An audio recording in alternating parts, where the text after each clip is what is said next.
یہ اس کا 8واں رشتہ تھا جسے اس نے یہ کہہ کر انکار کر دیا کہ لڑکے کا قد چھوٹا ہے۔ اسے کہانیوں میں بیان کردہ 6 فٹ ہائٹ والے کسی ہیرو کی تلاش تھی جو ہر طرح سے مکمل ہو، 6 فٹ سے نکلتا ہوا قد ہو، گوری سفید رنگت ہو، گاڑی بنگلہ بینک بیلنس ہو۔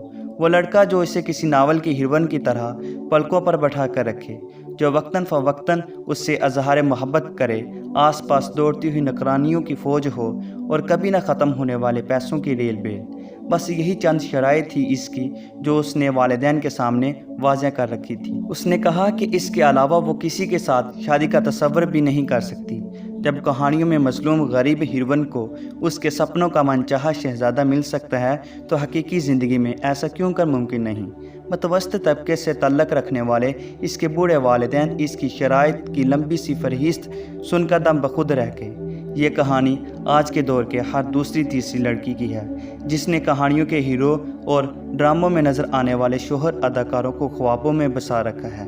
اپنی افسانوی دنیا کے شہزادوں کو وہ تخیل کے پردے سے نکال کر حقیقت کے روپ میں دیکھنے کی خواہش مند ہیں، اور اسی خواہش کے سبب ان کی عمر ریت کی مانند ہاتھ سے پھسلتی چلی جا رہی ہے۔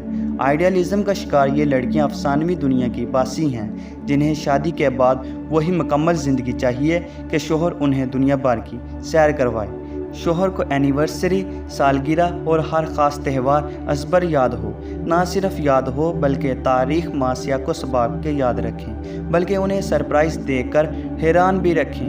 حقیقت سے ماورا اس تصوراتی دنیا سے باہر آنے کا خیال ہی ان کے لیے سوہانے روح ہے۔ شادی کے بعد جب حقیقت سے واسطہ پڑتا ہے اور ایسی لڑکیوں کے خواب چکنا چور ہوتے ہیں تو اکثر گھروں میں نتیجہ شکایتوں اور لڑائی جھگڑوں کی صورت میں نکلتا ہے، اور اس آئیڈیالزم کے چکر میں کئی لڑکیاں اپنے گھر خراب کر لیتی ہیں۔ اکثر لڑکیاں اپنے آئیڈیل ہیرو کی تلاش میں سوشل میڈیا پر موجود گاہک لوگوں کا نشانہ بنتی ہیں جو کسی نہ کسی گروہ کی صورت میں اپنے مذموم مقاصد کے لیے ان کا استعمال کرنے کے لیے موجود ہوتے ہیں۔ اندھا کیا چاہے تو آنکھیں کی مصداق یہ خود ان کی چال میں جا پھنستی ہیں، اور وہ اس موقع سے بھرپور فائدہ اٹھاتے ہوئے اپنی چکنی چپڑی باتوں سے ان کے گرد دائرہ تنگ کر دیتے ہیں۔ یہی لڑکیاں اکثر و بیشتر ان کے ہاتھوں استعمال ہو کر بلیک میل بھی ہوتی ہیں۔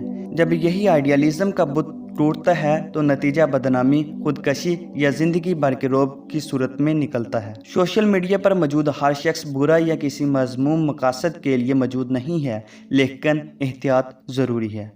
سکرین کے پیچھے بیٹھے شخص کو آپ نہیں جانتی، ضروری نہیں بہن یا دوست کہنے والا شخص آپ کو بہن یا دوست ہی سمجھتا ہو، نہ ہی اس کا مطلب یہ ہے کہ ہر شخص کی نیت خراب ہے۔ سامنے والا شخص کیسا ہے یا اس کے دل میں کیا ہے، اس بات سے آپ لا علم ہیں، لیکن اپنی حدود سے تجاوز نہ کرنا آپ کے اختیار میں ہے۔ اگر آپ افسانوی کرداروں سے متاثر ہیں یا کسی اداکار کی اداکاری کی فین ہیں تو آپ اپنی پسندیدگی کو اس کے کردار تک ہی محدود رکھیے، انہیں حقیقی زندگی میں تلاش کرنے کی کوشش نہ کیجیے۔ ایسا کر کے آپ اس سے کہیں بہتر شخص کو گنوا دیتی ہیں۔ کسی کی خوبیوں کا معترف ہونا برا نہیں ہوتا، برا ہے حدود سے تجاوز کرنا، اور اس تخیلاتی کردار کے لیے اپنی زندگی کے حقیقی رشتوں کی دل آزاری کرنا یا اپنی خواہشوں کی تکمیل کے لیے زندگی کی سچی خوشیوں سے منہ موڑ لینا، یہ بھی کفران نعمت ہے۔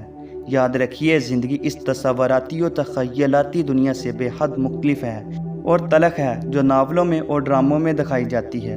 چھوٹی عمر اور کچے ذہن کی لڑکیاں اکثر اسے ہی حقیقت تسلیم کر کے ایسی ہی زندگی کی خواہش کرتی ہیں، اور نتیجتاً یا تو ماں باپ کی دہلیز پر ہی اسے مکمل زندگی کا انتظار کرتے کرتے بوڑھی ہو جاتی ہیں، یا پھر اپنے خوبصورت گھر کو صرف اپنے آئیڈیالزم کے چکر میں برباد کر لیتی ہیں۔ دونوں صورت میں نقصان خود ہی اٹھاتی ہیں۔ کہانیوں کو صرف کہانیاں سمجھ کر ہی پڑھا جائے اور ڈراموں کو صرف تفریح حاصل کرنے کے لیے ہی دیکھا جائے تو مسئلہ اتنا بھی سنگین نہیں ہے۔ ہر عورت اپنے خوابوں کا محل بنا سکتی ہے اگر وہ اس گھر کو محبت، چاہت اور خلوص سے تعمیر کرے۔ حقیقی زندگی کی حقیقی کرداروں سے محبت کیجیے، یہی ہے جو ہماری زندگی کا اہم جز ہے۔ اگرچہ یہ افسانوی کرداروں کی طرح مکمل نہیں ہے، لیکن ان کی خامیاں ہی ہماری زندگی کا حسن ہے۔ اگر ویڈیو پسند آئے تو لائک کے بٹن کو پریس کر دیں، اور مزید اچھی اور اخلاقی ویڈیوز دیکھنے کے لیے ہمارے چینل کو سبسکرائب کریں۔ جزاک اللہ۔ تب تک کے لیے اللہ حافظ۔